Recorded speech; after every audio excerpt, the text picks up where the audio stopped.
সুপ্রিয় দর্শক মন্ডলী, আবার চলে এলাম একটি অত্যন্ত গুরুত্বপূর্ণ একটি ভিডিও নিয়ে। ড্রাগন নিয়ে নানান আলোচনা সমালোচনা চলছে।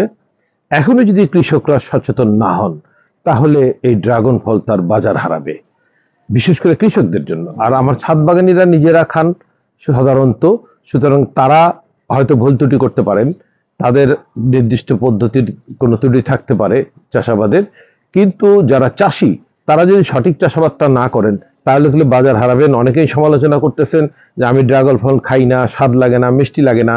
তো আজকে এই বিষয়টা নিয়ে বলবো, এবং এই জুন মাসের প্রথম দিকে ড্রাগন গাছের কি গুরুত্বপূর্ণ পরিচর্যা রয়েছে যেটা করলে আপনার গাছ ফল ফুলে ভরে থাকবে।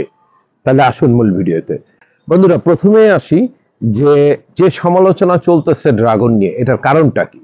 হ্যাঁ দর্শক শ্রোতা, ড্রাগন যারা খাচ্ছেন তারা যে কথাগুলি বলতেছেন সেগুলিকে মূল্যায়ন করতে হবে কৃষকদেরকে। আর ছাদ বাগানেরাও খেয়াল করুন যে আমি কি বলছি এবং কি করছি। প্রথমে আসুন আমরা হারভেস্ট কিভাবে করব। আমি আজকে পুরো ভিডিওতেই জুন মাসের এই সময়ে শুরুতেই কি ধরনের পরিচর্যা করবেন এবং ফল কিভাবে খাওয়ার উপযুক্ত করবেন, কিভাবে মিষ্টি ফল পাবেন, সুস্বাদু ফল পাবেন, সেই বিষয়গুলি বলবো। ধন্যবাদ, তাহলে আমার সাথে ভিডিওতে থাকুন। প্রথমে আমি আসছি যে ফল হারভেস্ট কিভাবে করবেন। দেখুন, এই যে একটি ফল, এটা ড্রাগন, এটা পরিপক্কতা পেয়েছে। কিভাবে পেয়েছে আমি হারভেস্ট করে আপনাদের দেখাচ্ছি। আগে হারভেস্টের পদ্ধতিটাও দেখাই। যখন আপনি হারভেস্ট করবেন তাহলে এটা ধরে যে কোনো একদিকে, প্রথমে মনে করি বাম দিকে ঘুরাচ্ছি, একটু হালকা এক প্যাচ দিন, এরপরে ডান দিকে এক প্যাচ দিন, তাহলে এটা গাছ থেকে আলাদা হয়ে যাবে। দেখুন, এবার খুব যত্ন সহকারে একটু ধৈর্য সহকারে লক্ষ্য করবেন যে এই যে আমি ফলটা হারভেস্ট করলাম, এই ফলটা হারভেস্ট করার এখন কেন করলাম, আরো আগে কেন করলাম না, আরো পরে কেন করলাম না, সেটা দেখুন। এই যে এই ড্রাগনটা, এটা ভিয়েতনামি পিঙ্ক বলে এটাকে। তো এই ভিয়েতনামি ড্রাগনটাকে আমি লাল হয়, এটা ভিতরেও লাল বাহিরেও লাল, দেখেন চামড়াটা পুরোটাই লাল, তাই নয় কি, পুরোটাই লাল। এই লাল হওয়ার পরে এই যে এটার গায়ে কতগুলি পাতার মতো অংশ দেখতে পাচ্ছেন আপনারা, পাতার মতো অংশ, তাই না? এই অংশটারও মাথা একদম লাল, পাতার মতো অংশটাও পুরোটা লাল। এই পুরোটা যেগুলো লাল ড্রাগন পাতা লাল, সেগুলোর পুরোটা লাল হতে হবে। এই লাল হওয়ার আগে যদি আপনি বাজারজাত করেন, আপনি সংগ্রহ করেন, তাহলে ড্রাগন ফল সুস্বাদু হবে না, মিষ্টি হবে না। তো বাজারে সাধারণত কি ধরনের করে সেটা দেখুন। তো সাধারণত বাজার থেকে আমরা কি ধরনের ড্রাগন কিনে থাকি সেটা দেখুন। দেখুন, আমরা বাজার থেকে এই ধরনের ড্রাগন কিনি, সেটা দেখুন। তো বন্ধুরা, এই বাজার থেকে এই ধরনের ড্রাগন কিনলে এটা মিষ্টি হবে না। তো কৃষকদের প্রতি আমার অনুরোধ যে এইভাবে ফলটাকে সময় মতো এইভাবে পরিপক্ক হওয়ার পর হারভেস্ট করুন, না হলে কিন্তু ক্রেতারা এটা কিনবে না, আস্তে আস্তে অনীহায় এসে যাবে, আপনাদের বাজারটা পড়ে যাবে। ড্রাগনের বাজার বাংলাদেশে এখন চমৎকার, ভালো দাম পাচ্ছেন, আস্তে আস্তে কিন্তু দাম কমে যাচ্ছে। ওই একটাই কারণ, মানুষের খাওয়ার অনীহা, খেতে চাচ্ছে না সুস্বাদু, তাই হারভেস্ট করার বিষয়টা লক্ষ্য করুন। এবার আমি দেখাবো এই মাসের কি কি পরিচর্যা করবেন। বন্ধুরা, এই মাসের পরিচর্যার মধ্যে যে বিষয়গুলি আছে তার মধ্যে সবচাইতে গুরুত্বপূর্ণ হলো এই ডালগুলোর বৃদ্ধি বন্ধ করা এবং শাখা না রাখা। আমার ছোট ভাই আমার পাশের ছাদে সে ড্রাগন চাষ করছে, সে বছর সমস্ত ডালপালা কাটে নাই, রেখে দিছে। কেন রেখে দিছে? তার কথা হলো সে গত বছর লাগিয়েছে, এই বছর আমি ফল আশা করতেছি না, আমি যাতে ডালপালা আরো বাড়ে, সামনে বছর ফল নিব। আপনি যদি দুইটা বিষয়, এক, আপনি যদি এবছরই ফলটা নতুন গাছ লাগিয়ে, অর্থাৎ 6 মাস আগে লাগিয়েছেন বা 1 বছর আগে লাগিয়েছেন, তাহলে এই পরিচর্যা করতে হবে।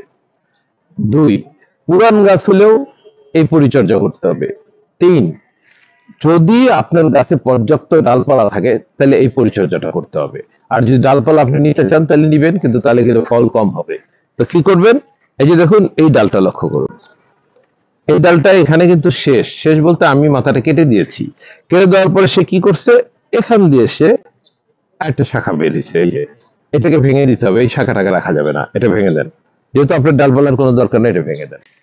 তারপরে কি করবেন, এই লক্ষ্য করুন, এই যে শাখার মাথায় কিন্তু ফুল আসছে, লক্ষ্য করুন, এই শাখার মাথায় ফুল আসছে। তো এগুলো প্রত্যেকটা ডালে কিন্তু আমার কাটা, এই যে ডালটার থেকে আমি এইমাত্র হারভেস্ট করলাম, একটু লক্ষ্য করুন। এই যে আমি হারভেস্ট করছি, তা এই মাথাটা দেখুন, এটা কাটা, অর্থাৎ আমি এটা আগেই কেটেছি, অর্থাৎ হয়তো 2-3 মাস আগে এটা কেটে রেখেছি। এখানে ফুল আসছে। এই মাথাটা যখন বাড়তে থাকবে, যখন আপনি বুঝতে পারবেন যে এই মাথাটা বাড়তেছে, সেই মাথাটা যদি কমপক্ষে 4 ফুটের বেশি হয়ে যায়, তাহলে আর রাখা দরকার নেই, তাহলে কেটে দিন। আচ্ছা, আমার কাটার মতো কিছু নাই, তাহলে আমি কেটে দেখাতাম। আমার মতো আমার সবগুলি কাটা আছে, তবে যা করার আছে সেটা আমি দেখাচ্ছি। দেখুন, এটা এখানে এসে থেমে গেছে, এটা আমি কাটিনি, এটা এখানে এসে থেমে গেছে। তো থেমে গেলে কি করতে হবে? এই যে একটা ডাল বেড়ে গেছে, এটা কেটে দিন। আমার ডাল দরকার নাই, তাই আমি কেটে দিব। এই কাজগুলো করবেন বন্ধুরা, যত দেখবেন ডালপালা বেরোচ্ছে। এই যে দেখুন একটা, এই দেখুন এখানে একটা ছোট্ট, এই যে এ পর্যন্ত আমি কেটে দিয়েছিলাম, এখানে সে ডাল বেরোচ্ছে, আমি এটা কেটে দিব। এখান দিয়ে কিন্তু নতুন ফুল আসবে।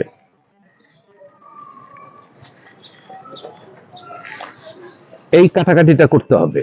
আর যদি ছোট ডালপালা থাকে, যে ডালপালাগুলো আমার দরকার নেই, এখন ফল আসবে না, সেই ডালপালাগুলোকে আমি কেটে দিব,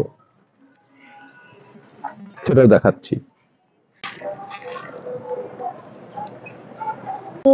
তো আমার দর্শক শ্রোতা, খাবার কিভাবে দিবেন এই সময়ে? কারণ এখন কিন্তু বর্ষাকাল, প্রচুর বৃষ্টিপাত হয়। তো কখন বৃষ্টিপাত হচ্ছে এটা খেয়াল করতে হবে। যেমন যেই মুহূর্তে বৃষ্টিপাত হচ্ছে তখন খাবার দেওয়ার দরকার নেই। যখন বৃষ্টিটা একটা গ্যাপ পেয়েছেন, আপনি বুঝতে পারতেছেন 3-4 দিন আর বৃষ্টি হবে না, তখন এখানে খাবার দিন। আমরা কিন্তু গত ফেব্রুয়ারিতে যখন খাবার দিয়েছি, তখন এই গোড়ার থেকে আমরা মাটি তুলে ফেলেছি, কিছু শিকড়ও কেটে গেছে, এতে কোনো সমস্যা নেই। ড্রাগনের নতুন শিকড় আবার গজায়। কিন্তু এই মুহূর্তে এটা করা যাবে না। এক, বৃষ্টির পানিতে ক্ষতিগ্রস্ত হবে। দুই, এই শিকড় কাটলে এখন ফুল ফল এসে গেছে, গাছ ভর্তি। এই যে দেখুন কেমন ফুল ফল আমার গাছগুলিতে, এরকম ফুল ফল এসে গেছে। তো এসে গেছে যখন, তখন আপনি আর এটার শিকড়ে হাত দিবেন না, কিন্তু আপনার খাবার দিতে হবে। আপনি কি করবেন? ড্রাগন গাছে পানি খুব কম লাগে, তাই আপনি যখন ভিজা থাকবে, এই বৃষ্টির মৌসুমে ভিজাই থাকবে, তখন কোনো পানি দিবেন না, কোনো দরকার নাই। যদি একেবারে শুকিয়ে যায়, যখন দেখবেন 3-4-5 দিন বৃষ্টিপাত হয়নি এবং গাছের গোড়াটা মাটিটা একেবারে শুকনা, তখন আপনি তরল খাবার দিন। তরল কি খাবার? তরল কিচেন কম্পোস্ট, তরল গোবর পানি। আর যারা রাসায়নিক সার ব্যবহার করবেন, তাদের জন্য একটা টিপস আছে। তারা কি করবেন? তারা এই শুকনো অবস্থায়, এই যে দেখেন এরকম একটা চিকন কিছু নেবেন, নিয়ে এখানে গর্ত করুন, একটা সোজা মাটির মধ্যে ঢুকিয়ে দিন, একটু নাড়াচাড়া দিন, তাহলে একটা গর্তের সৃষ্টি হবে। এই গর্তের মধ্যে, এটা তো সবাই চিনেন, এটা লাল পটাশ। এই গর্তের মধ্যে লাল পটাশটা দিয়ে দিন। এইভাবে এই ধরনের একটা ক্রেটে কমপক্ষে 3টা গর্ত করুন। তিনটা তিনটা গর্ত করে এখানে দিয়ে দিন। এই গর্তের গভীরতা হবে 2 ইঞ্চি। 2 ইঞ্চি পরিমাণ গভীর করে ছিদ্র করুন, 3টা গর্ত করুন, তারপর দিয়ে দিন। এইভাবে এটার খাবার দিন। আর তরল কিচেন কম্পোস্ট আর তরল গোবর সার কিভাবে তৈরি করি, এটা আমি লিঙ্ক দিয়ে দিব, অনুগ্রহ করে আপনারা দেখে নেবেন যদি প্রয়োজন মনে করেন। হ্যাঁ বন্ধুরা, হতাশ হওয়ার কিছু নেই, এভাবে পরিচর্যা করুন, আপনার গাছও ফুল ফলে ভরে উঠবে। তো ধন্যবাদ সবাইকে, এতক্ষণ যারা আমার সঙ্গে ভিডিওতে ছিলেন।